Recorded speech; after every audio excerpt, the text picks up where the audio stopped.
አሰላሙ አሌይኩም ወራህመቱላሂ ወበረካቱ። ውድ የተከበራችሁ የቻናሌ ቤተሰቦች እንዴት ናችሁ? በያላችሁበት የአላህ ህዝነት ራህመት ከእናንተ ጋር ይሁን። ዛሬ ደግሞ በአዲስ ነገር መጥቻለሁ ማለት ነው።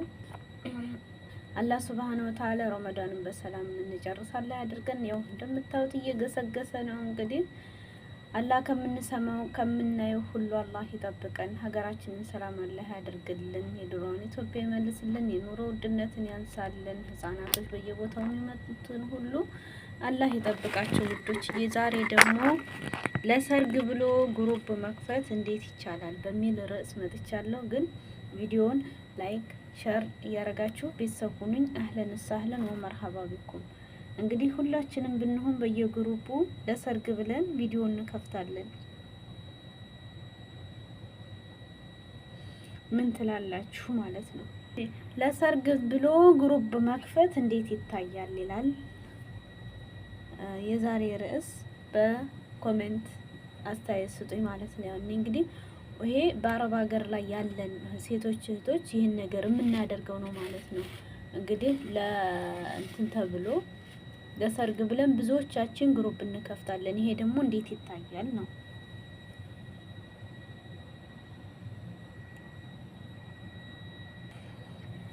ለሰርግ ብሎ ግሩፕ መክፈት እንዴት ይታያል በሙስሊም ይላል አላህ። ለሙስሊሞች ለደስታቸው ለሀዘናቸውም ገደብ አድርጓል። ሀዘን ሲገጥማቸው ወደ አላህ እንዲመለሱ ነገሮች ሁሉ የሚሆኑት በሱ ፍላጎት ትዕዛዝ እንደሆነ አውቀው ለሱ እጅ መስጠት እንዳለባቸው መክሯል።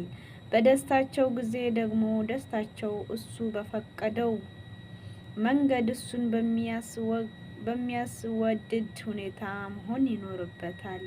ያ የደስታቸው ምንጭ የአላህ ኒዕማ ውጤት መሆኑን አውቀው ኒዕማውን በማስታወስ የኒዕማውን ባለቤት በማስመስገን እሱ በሚወደውና በሚፈቅደው መልኩ መሆን አለበት እንጂ ሙስሊሞች ደስታቸውን ሲገልጹ ከአላህ ጋር በሚያራርቅ ሁኔታ መሆን የለበትም።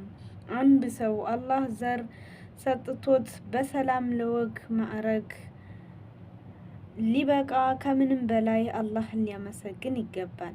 ልጅ አድርሶ ለትዳር በቅቶ ማየት የሚያስደስት ነገር የለም። ታዲያ ለዚህ ያበቃን አላህ በዛን ቀን ማመስገን እንጂ ማመጽ አይገባንም።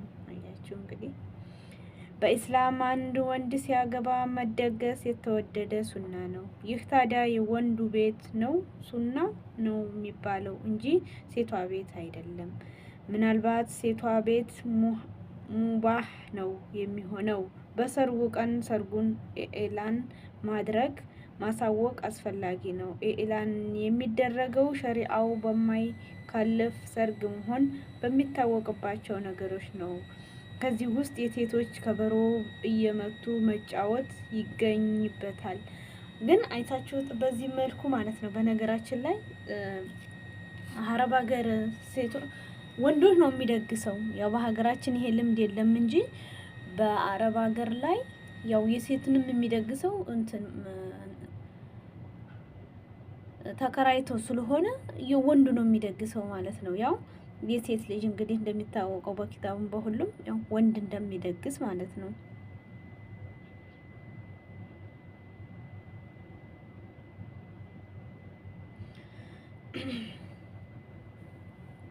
እና በጣም ነው የሚገርመው። በኢስላም አንድ ወንድ ሲያገባ መደገስ የተወደደ ሱና ነው። እውነት ነው። ሰርግ ነው ሴቶች ኢላን የሚደረገው ሸሪዓው በማይካልፍ ሰርግ መሆን የሚታወቅባቸው ነገሮች ይገኙበታል። ሴቶች መጫወት የሚችሉት በሙሽራዋ ቤትና በሙሽራው ቤት ሲሆን ከወንድ ተገልለው ለብቻ ሆነው ነው። ሰርግ ነው ብሎ ዘፈንም ሆነ ነሺዳ መክፈት አይፈቀድም። አንዳንዴ አካባቢዎች ላይ የሚሰሙ አላስፈላጊ ግጥሞች መጠንቀቅም ያስፈልጋል። ሴቶች መጫወት ይችላሉ ሲባል ከላይ እንደተገለጸው በሙሽራዋና ሙሽራው ቤት የተጠሩ ቤተሰቦች፣ የልጅቷ ጓደኞች እንዲሁም የአካባቢው ነዋሪዎች ነው የሚያካትተው። በኒካህ ሰበብ ግሩፕ ከፍቶ ከተለያዩ ሀገር በግሩፕ ተገናኝቶ ሰርግ ነው እንጨፍራለን ማለት ሸሪዓ አቅልም የማይቀበለው አዲስ መጤ ተግባር ነው።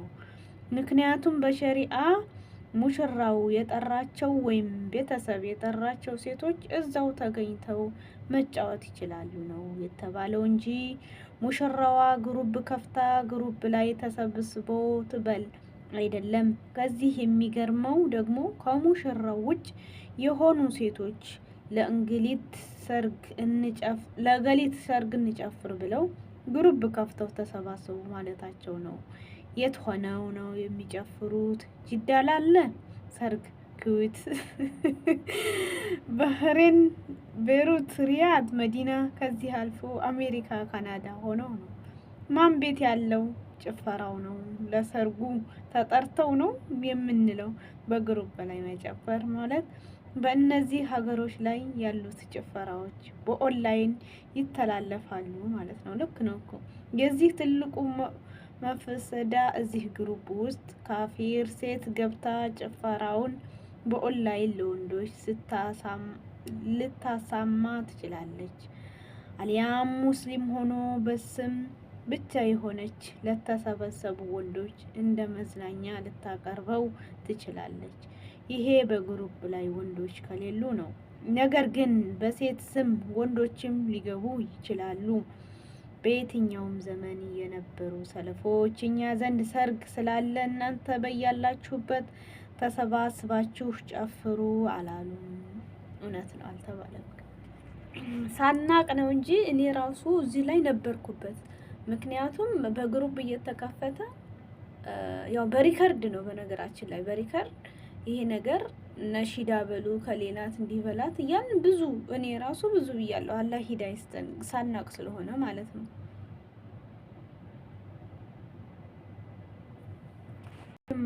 እና እውነቴን ነው። ግን በየትኛውም ዘመን የነበሩ ሰለፎች እኛ ዘንድ ሰርግ ስላለ እናንተ በያላችሁበት ተሰባስባችሁ ጨፍሩ አላሉም፣ አልተባለም። አሁን ባለንበት ዘመን ኢስላም ተረድተናል የሚሉ ሙስሊሞች ሰርግ ሲኖራቸው ዘመድ አዝማድ፣ ጓደኛ፣ ጎረቤት ጠርተው ሴቶች ከወንዶች ርቀው እንዲጫወቱ ያደርጋሉ እንጂ በዓለም ላይ ያላችሁ ተሰባስባችሁ በያላችሁበት ጨፍሩልን አይሉም።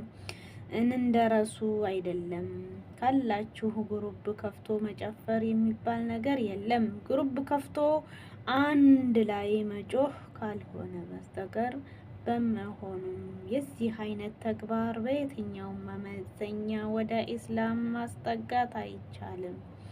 ኢስላም የሚያውቀው ስላልሆነ ይልቁንም ከላይ ለመግለጽ እንደተመከረው ለብዙ ወንጀል በር ከፋች የሚሆን ነው። እውነት ነው ግን ስለዚህ እህቶቼ በያላችሁበት አንዷ ጓደኛችሁ ስታገባ እሷ ጋር ሄዳችሁ መጫወት ይኖርባችኋል እንጂ ለእንደዚህ አይነት ፈሳድ በር እንዳትከፍቱ እላለሁ።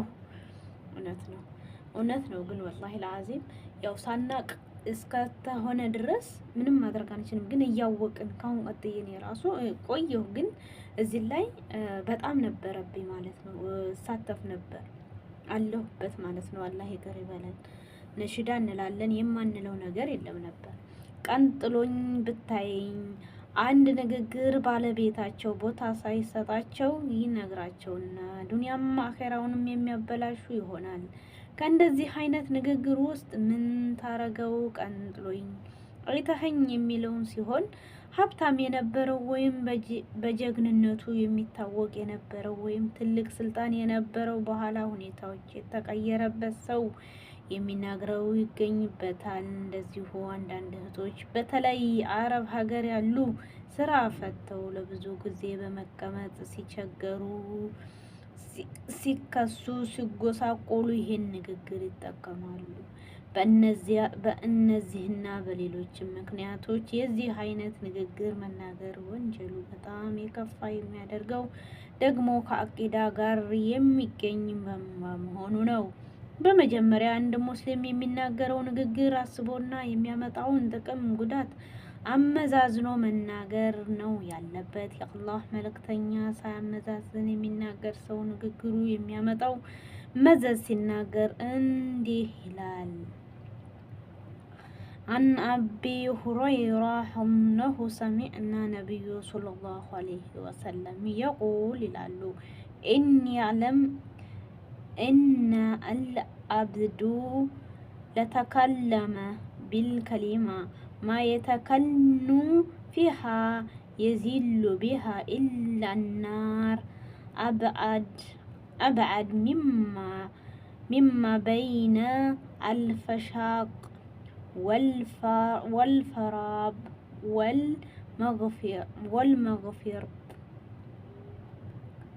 ወልመግሪብ ይላል።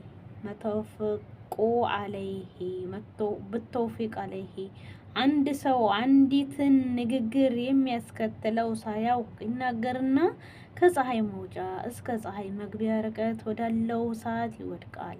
ሱብሃንአላህ፣ አላህ ይጠብቀን። ተመልከቱ፣ እንደ ቀልድ በተናገርከው አንድ ንግግር የሚመጣው ውጤት ቀንጥሎኝ የሚለው ንግግር ደግሞ በጣም አደገኛ፣ ዱንያንም አኼራንም የሚያጠፋ ነው። አንድ ሰው ይሄን ንግግር ሲናገር ቀን መጣና ማንሳት፣ ማበልጸግ፣ ማደህየት ይችላል የሚል እምነት ኑሮት ከሆነ ይከፍራል፣ በእስልምና ይወጣል። ነገር ግን ይህ እምነት ሳይኖረው እንደ ቀልድ ከሆነ የተናገረው ትንሹ ሽርክ ነው። ይህ ማለት ከከባባድ ወንጀሎች ይመደባል። ምክንያቱም ቃሉ ቀን መጣል ይችላል የሚል መልእክት ስለያዘ። በመሆኑም ሙስሊም የሆነ ሰው ከመናገሩ በፊት ስለሚናገረው ነገር ማወቅ፣ ማመዛዘን ይኖርበታል። ከዚህ በተጨማሪ ቀኑን በመኮን መልኩ ከሆነ ሌላ ጥፋት ነው። ምክንያቱም ቀን ምንም ነገር ማድረግ አይችልም፣ የአላህ ስራ የሚያፈራበት ብቻ ነው። ይህ ከሆነ የምንኮነው ነገር ነው አላህ ነው ማለት ነው። ቀን ይነጋል፣ ይመሻል፣ የሚያመሸው የሚነጋው አላህ ነው። ለዚህ ነው ዘመንን አትሰደቡ የተባለው። ምክንያቱም ዘመን የአላህ ስራ ማረፊያ ከሆነና በቀኑ ውስጥ የሚከሰቱት ነገሮች የሚያስከስታቸው እሱ ከሆነ የምንሰደበው አላህን ነው ማለት ነው። ይህ ደግሞ ዱንያም አኼራንም የሚያጠፋ ወንጀል ነው። እውነት ነው ወላሂ ላዚም።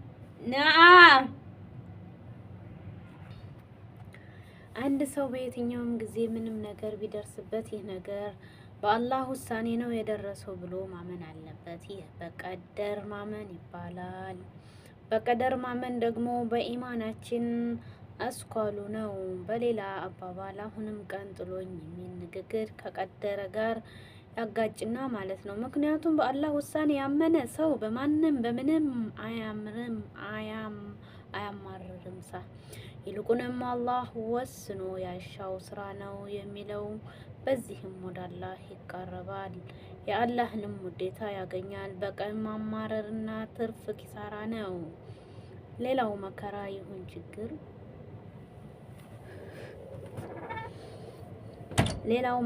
ይሁን ችግር የሚያገኘው በስራ ነው። ወንጀል በመሆንን ማመን ይኖርብናል።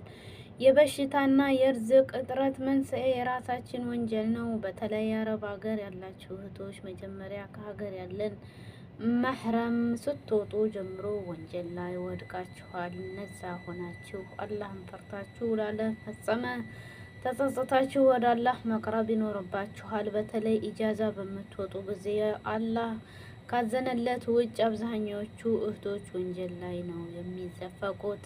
ከአጅነብይ ወንድ ጋር አብረው ነው የሚሆኑት። የዝሙት የተለያዩ ወንጀል አይነቶች ይፈጸማሉ።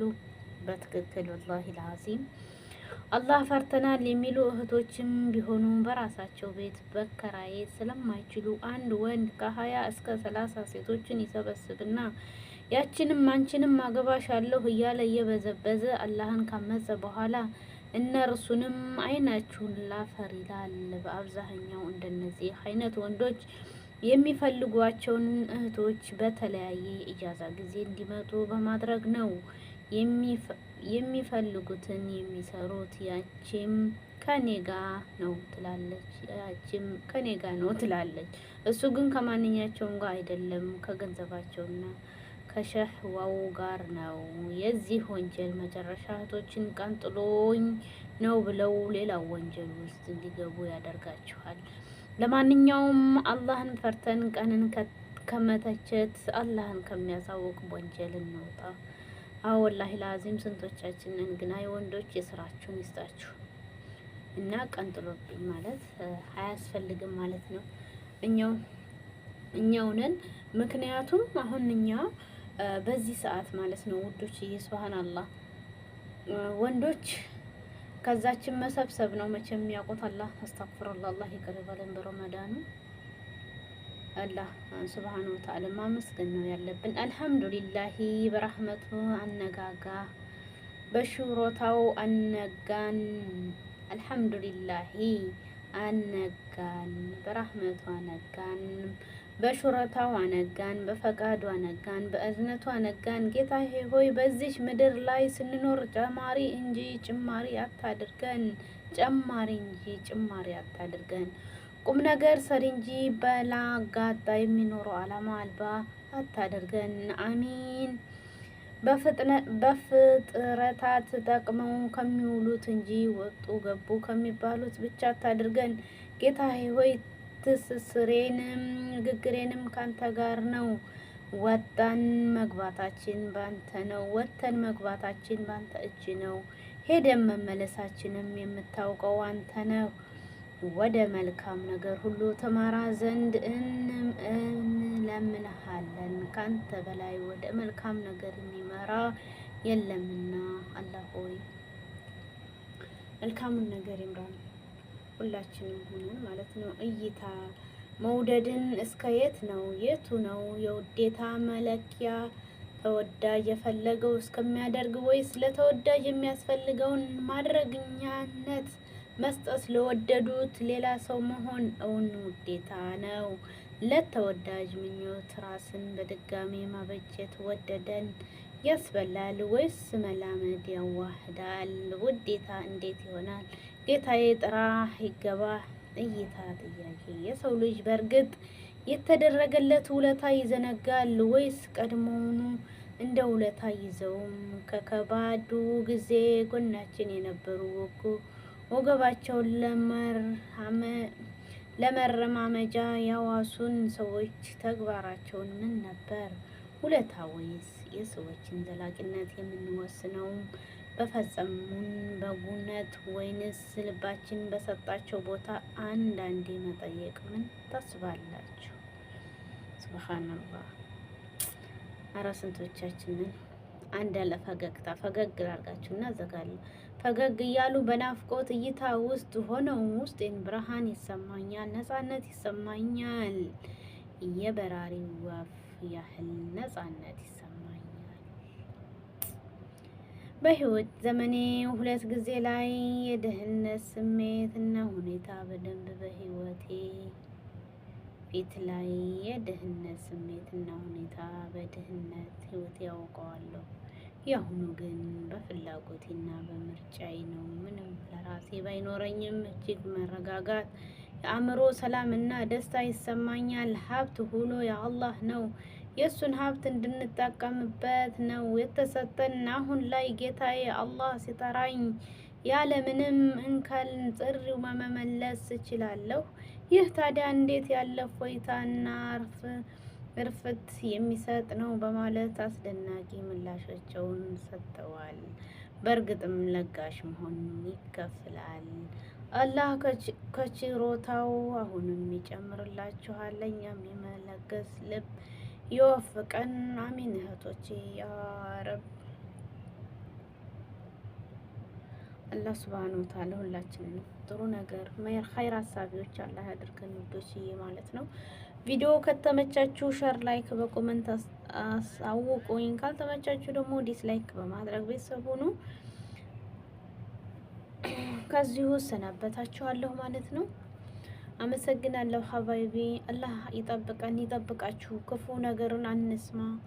አብሶ ደግሞ በስደት ላይ የቤተሰብን ክንፉ ከመስማት አላህ ይጠብቀን። በያላችሁበት ዱዓ እናድርግ፣ ዱዓ እንደራረግ ጉዶችዬ ማለት ነው። አላህ ሁላችንም ይጠብቀን ይጠብቃችሁ እያልኩ በዚሁ እሰናበታችኋለሁ። ባይ ባይ እህቶቼ።